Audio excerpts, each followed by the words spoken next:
Hi, my name is Karla Castro-Soto, and I'm the Associate Vice President of Helpline Services at Partnership to End Addiction. Today, we're diving into a question that has stirred up conversation. Is addiction a disease? Before we get started, just a reminder that subscribing to our YouTube channel by ringing the bell is a great way to stay connected with our community and to keep up to date on our latest educational resources from both parents and professionals with lived experience and valuable expertise. Let's talk about addiction, or what's medically known as substance use disorder, and what it does to the brain. Our brains are wired to seek out pleasure and avoid pain. It's how we survive. When we do something enjoyable, like eating a delicious meal or spending time with our loved ones, our brain releases dopamine, a chemical that makes us feel good. It's our brain's way of saying, hey, that was great. Let's do it again. Substances like drugs and alcohol take over the brain's reward system. These substances flood the brain with dopamine, much more than what we get from our natural rewards. Imagine eating the most delicious meal of your life every time you sit down to eat. Who doesn't love feeling good, right? But here's the catch. Our brains are wired to seek out these pleasurable experiences repeatedly. Over time, with continued use of these substances, the brain starts to rely on them to release dopamine. It's like being stuck in a loop, constantly chasing that high. It reduces the natural production of dopamine and the number of receptors available to receive it.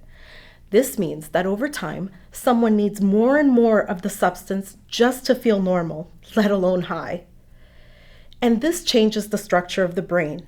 Chronic use of the substances can weaken the parts responsible for decision-making, self-control, and judgment. This is why someone with substance use disorder might continue their use despite knowing the harmful consequences. The brain's architecture is altered and rewired to prioritize getting this substance over everything else.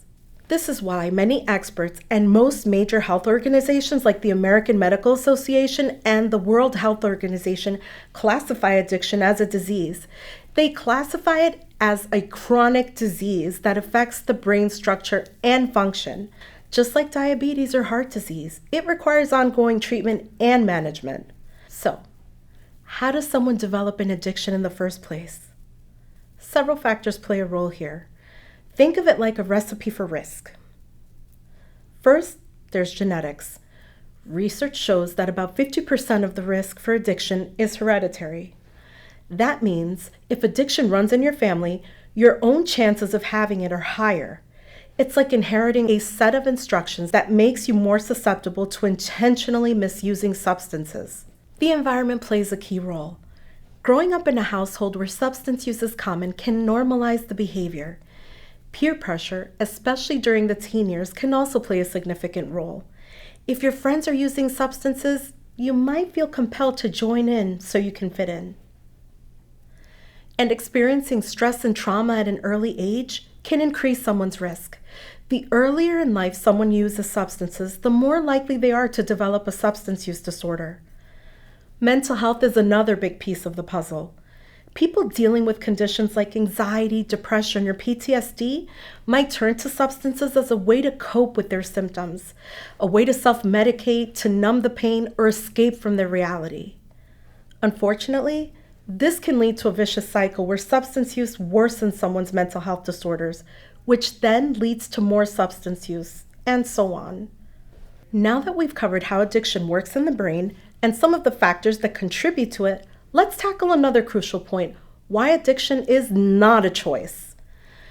This is a common misconception which can cause stigma and misunderstanding and can really negatively affect someone's chances of getting better. So, let's break it down. Imagine you're at a buffet with all of your favorite foods. You can choose what to eat, right? Now, imagine that every time you choose a dish, someone rewires your brain to crave only that food, to the point where you can't think about anything else. Suddenly, it's not just about making a choice. It's about an overpowering compulsion to get that food. That's a bit like what happens with addiction. When someone starts using a substance, they might initially do it by choice. Maybe they're curious, looking to fit in or trying to escape from stress or pain. But as we just discussed, substance use disorder can change the brain's chemistry. It isn't something you can just opt out of once it begins. The brain starts to prioritize the substance over everything else, even basic survival needs. What started as a voluntary act quickly turns into a compulsion where the choice to use is no longer in someone's hands. Addiction is a chronic disease that alters how the brain functions, undermining someone's ability to make free choices. Genetics, environment, and mental health can be elements that predispose someone to addiction. Many people might have an initial choice in whether they use a substance, but they don't choose their genetics, their early life experiences, or their mental health conditions. These factors can contribute to why someone could use substances in the first place and significantly limit their ability to resist addiction once it takes hold. For example, people in stressful environments such as those experiencing poverty, those who are unhoused, or those who have faced significant trauma often turn to substances to cope. For them, the choice to use substances can feel like a necessity and a way to survive unbearable circumstances. There's another aspect to consider, and that's brain development. The human brain continues to develop until around the age of 25. Substance use during adolescence and early adulthood can have a particularly strong impact on someone because the brain is still developing. Now, this isn't to say that people with the substance use disorder don't have any control. Treatment and recovery involve making tough, conscious decisions every day. But it's crucial to understand that the path to addiction is nowhere near as simple as choosing to start and then choosing to stop. The brain changes, compulsions set in, and the person's ability to choose is severely compromised. So, when we say addiction is not a choice, we're emphasizing that once addiction takes hold, it becomes a powerful chronic disease that requires medical and psychological intervention, not just willpower. Given all this, it becomes clear why experts classify addiction as a disease. Understanding addiction as a disease can also change how we approach it. It encourages compassion over judgment and supports the idea of comprehensive treatment plans that address every aspect involved. Knowing this makes recovery possible. The brain is remarkably resilient.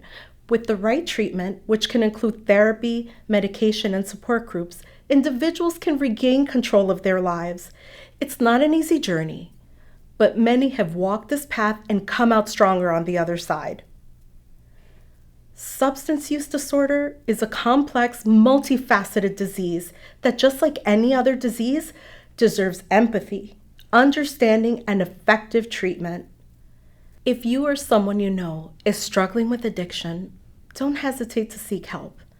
For more information on substance use disorder or to talk directly with an expert, go to drugfree.org.